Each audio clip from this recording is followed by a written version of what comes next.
RCC entertainments production number 1 ఇంటర్వ్యూకి clap అండి ఇది.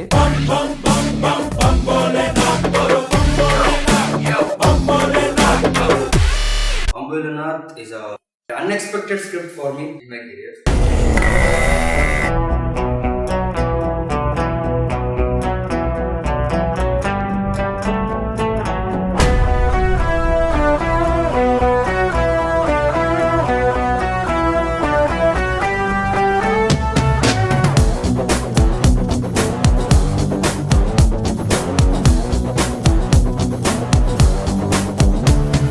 బంబోలేనాథ్ ఇది 3 కథలండి. 3 కథలు ప్యారలల్ గా రన్ అవుతా ఉంటాయి. ఏ కథకి సంబంధం ఉండదు. అనుకోకుండా 3 కథలకి 3 కాన్ఫ్లిక్ట్స్ రావడం, ఆ 3 కాన్ఫ్లిక్ట్స్ ఒకే లొకేషన్ లో వాళ్ళకి సొల్యూషన్ రావడం అనేది ఈ కథ. యాక్చువల్లీ స్టార్టింగ్ బడ్జెట్ చిన్న బడ్జెట్ వెళ్దాం అనుకున్నాం. ఒక డైరెక్టర్ చెప్పినప్పుడు కూడా చిన్న బడ్జెట్ అని చెప్పాడు. బట్ బడ్జెట్ పెరుగుతున్నా కూడా కంటెంట్ మీద ఉన్న క్లారిటీ వల్ల బడ్జెట్ పెరుగుతున్నా చాలా బాగా చేసా ఉంది. డెఫినెట్ గా రిచ్ లుక్ వస్తుంది.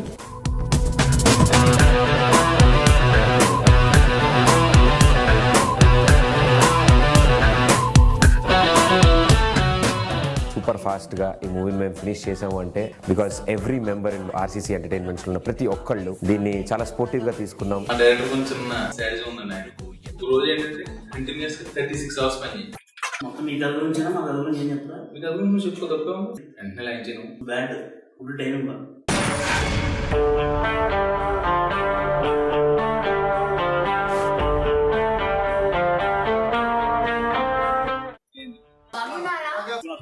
కొట్టించుకుంటాం. షార్ట్ లేదు, ఏమి లేదు. టిఫిన్ తిన్నారా? టీ కూడా రాలేదు. ఇంకా ఏమైంది?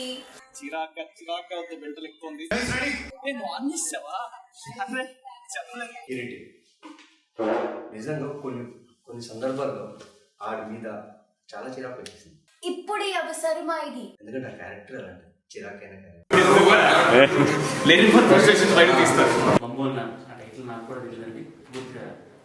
ఈ బొమ్మలన్నది అంటే అర్థం ఏంటని చాలా మంది నాకు డౌట్ వచ్చి మా డైరెక్టర్ అడిగి ఆయన ఏదో చెప్పాడు, నాలుగు ఆయన చెప్పిన సార్లు నాకు అర్థం లేదు. ఇందాటి నుంచి వరుసగా అందరూ టైటిల్ గురించి ఎందుకు పెట్టాడో తెలియదని నన్ను సెంటర్ చేసి వెళ్ళిపోయారు. ఎందుకు పెట్టానో తెలియ పెట్టలేదండి. బేసిక్గా టు బీ ఫ్రాంక్, మేము ఒక 8 ఆప్షన్స్ రాసుకుని ఫిల్మ్ ఛాంబర్కి వెళ్ళాం. అందులో ఏం లేవు, బంబోలేనాథ్ ఒకటే ఉందన్నారు. అందుకు పెట్టాల్సి వచ్చింది. But there is a justification for this title. ఈ సినిమాలో there is a pop singer Bob Marley. అతను బంబోలేనాథ్ అనే ఒక ట్రాక్ పాడాడు.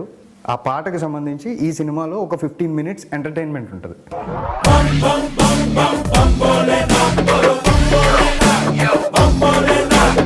లైఫ్లో నా 3వ సినిమా యువన్ శంకర్ రాజా చేశాడు మ్యూజిక్ దానికి. సో అందులో ఒక పాట నా హలో ట్యూన్గా ఉంటుంది. సో ఫస్ట్ టైం నా సినిమాల్లో నాకు ఆ పాట తర్వాత ఇంకో పాట బాగా నచ్చిందండి, అది ఇది.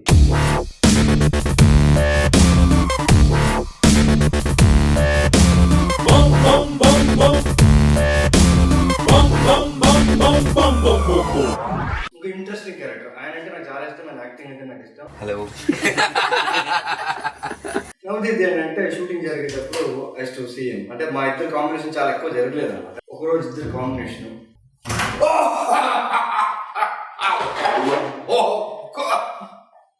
పక్కన మా heroine Pooja. Hey, what you are recording or what?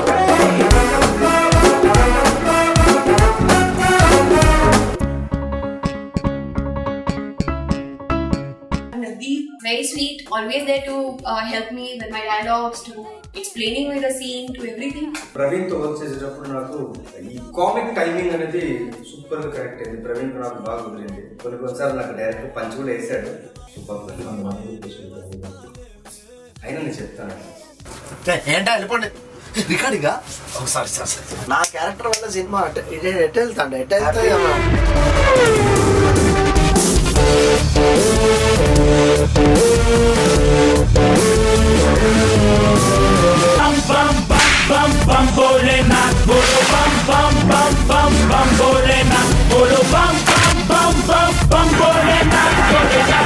వచ్చిన రెస్పాన్స్ వల్ల నాకు ఇంకా కాన్ఫిడెన్స్ పెరిగిందని చెప్పచ్చు, ధైర్యంగా చెప్పచ్చు. నీకు డైరెక్టర్కి, ప్రొడ్యూసర్కి, హీరోలకి, హీరోయిన్లకి అందరికి దండాలు.